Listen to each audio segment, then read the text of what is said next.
اعوذ باللہ من الشیطان الرجیم بسم اللہ الرحمن الرحیم۔ السلام علیکم ورحمۃ اللہ وبرکاتہ۔ آج کی اچھی بات، برائی کو خود میں اور اچھائی کو دوسروں میں تلاش کرو، یہی آپ کی سب سے بڑی اچھائی ہے۔ بچوں، امید ہے آپ سب خیریت سے ہوں گے۔ ہمیشہ کی طرح آج بھی ام المدارس آن لائن اردو کلاس میں آپ کو خوش آمدید کہا جاتا ہے۔ بچوں، آج ہم پڑھنے جا رہے ہیں ورک شیٹ صفحہ نمبر 12 اور 13۔ آج 26 مئی 2021 ہے۔ صفحہ نمبر 12 پہ آپ کو خط دیا گیا ہے۔ آج ہم خط کا طریقہ ہم پڑھ چکے ہیں، خط کے کتنے حصے ہوتے ہیں ہم یہ بھی پڑھ چکے ہیں۔ آج ہم دیکھیں گے کہ ہم کس کے نام خط لکھنے جا رہے ہیں۔ بچوں، آپ کے سامنے خط دیا گیا ہے دوست کی والدہ کی وفات پر تعزیت کا خط، یعنی دوست کی والدہ وفات پا گئی ہیں، آپ نے ان کی تعزیت کے حوالے سے خط لکھنا ہے۔ یہاں لکھا ہوا ہے کمرہ امتحان۔ سب سے پہلے آپ نے اس کا آغاز دیکھنا ہے کہ اس کے آغاز میں کیا ہے۔ کمرہ امتحان یہاں لکھا ہے 27 اکتوبر 2020۔ آپ نے اس کی جگہ ڈیٹ لکھنی ہے آج کی، یعنی آپ نے کیا لکھنا ہے 26 مئی 2021۔ ٹھیک ہے، یہ ڈیٹ تاریخ جو ہے وہ آپ نے یہاں پہ تبدیل کر دینی ہے۔ اس کے بعد آپ نے لکھنا ہے پیارے دوست یا پیاری دوست، السلام علیکم۔ السلام علیکم آپ نے یہاں پہ نیچے لکھنا ہے۔ ٹھیک ہے، آپ نے پیارے دوست کے ساتھ السلام علیکم نہیں لکھنا۔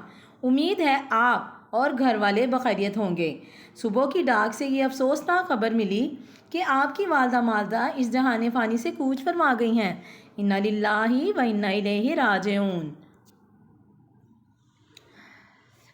آپ کی والدہ کے انتقال سے دلی صدمہ ہوا اور چند لمحے تو اطلاع پر یقین ہی نہ آیا۔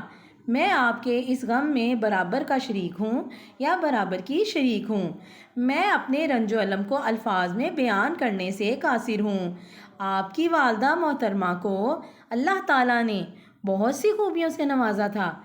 جہاں تک میں آپ کی والدہ کو جانتا ہوں یا جانتی ہوں، وہ بہت نیک اور خدا ترس خاتون تھیں۔ پرہیزگاری ان کا شعار اور سخاوت ان کی صفت تھی۔ میری اللہ سے دعا ہے کہ مرحومہ کو کروٹ کروٹ جنت الفردوس میں جگہ عطا فرمائیں، آمین۔ اللہ تعالیٰ صبر و ہمت سے تمہیں یہ صدمہ برداشت کرنے کی توفیق عطا فرمائیں۔ میری طرف سے محترم چچا جان سے بھی تعزیت کرنا۔ میں بہت جلد لاہور آنے کی کوشش کروں گا یا کروں گی۔ آخر میں آپ نے لکھنا ہے وسلام شریک غم، الف بے جیم۔ شریک غم میں آپ کا دوست بھی لکھا جا سکتا ہے۔ تو بچوں، یہ تھا خط دوست کی والدہ کی وفات پر تعزیت کا خط۔ آپ نے اسی طریقہ سے اس کو اپنے ورک شیٹ کے صفحہ نمبر 12 پہ لکھنا ہے۔ آگے دیکھیے درخواست نویسی۔ بچوں، درخواست نویسی بھی ہم پڑھ چکے ہیں۔ درخواست کے کتنے حصے ہوتے ہیں اور اس کا بھی ہم تذکرہ کر چکے ہیں۔ آج ہم دیکھتے ہیں ہم کون سی درخواست لکھنے جا رہے ہیں۔ بچوں، ہمارے سامنے درخواست ہے فیس معافی کی۔ آپ نے اپنے پرنسپل کے نام درخواست لکھنی ہے فیس معافی کی۔ سب سے پہلے آپ نے آغاز لکھنا ہے بخدمت جناب پرنسپل صاحب ام المدارس اسکول فیصل آباد جناب عالی۔ اس کے بعد آپ کا یہاں آئے گا نفس مضمون۔ ٹھیک ہے، یعنی یہاں پہ آپ نے اپنا مدعا بیان کرنا ہے، اور وہ مدعا کیا ہے یہ دیکھیں، یہ لکھنا ہے آپ نے نہایت ادب کے ساتھ میرے والدین بہت غریب ہیں، آمدنی کم ہے جبکہ اخراجات بہت زیادہ ہیں، اور غربت کی وجہ سے آئندہ تعلیم جاری رکھنا میرے لیے بہت مشکل ہو گیا ہے۔ میں ہمیشہ اپنی جماعت میں اول آتا رہا ہوں یا آتی رہی ہوں، اور اسکول فٹ بال ٹیم یا ٹینس ٹیم کا کھلاڑی بھی ہوں۔ مجھے تعلیم حاصل کرنے کا بہت شوق ہے، لیکن غربت کی وجہ سے مجبور ہو گیا ہوں یا ہو گئی ہوں۔ اگر آپ میری فیس معاف فرما دیں تو میں بھی اپنے دوستوں کے ساتھ تعلیم کا سلسلہ جاری رکھ سکوں گا یا رکھ سکوں گی۔ استدعا ہے کہ ازراہ غریب پروری میری پوری فیس معاف فرمائیں تاکہ میں اپنی تعلیم جاری رکھ سکوں۔ یہ تھا نفس مضمون۔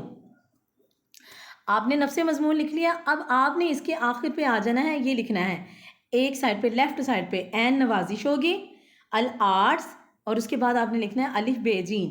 ان تینوں لائنوں میں سے کسی ایک لائن پر آپ نے آج کی تاریخ مینشن کرنی ہے 26 مئی 2021.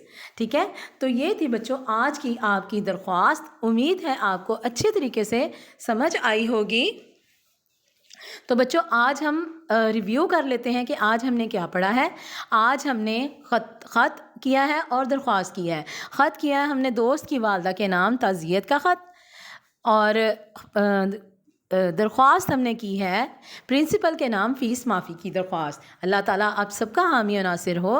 اللہ حافظ بچوں.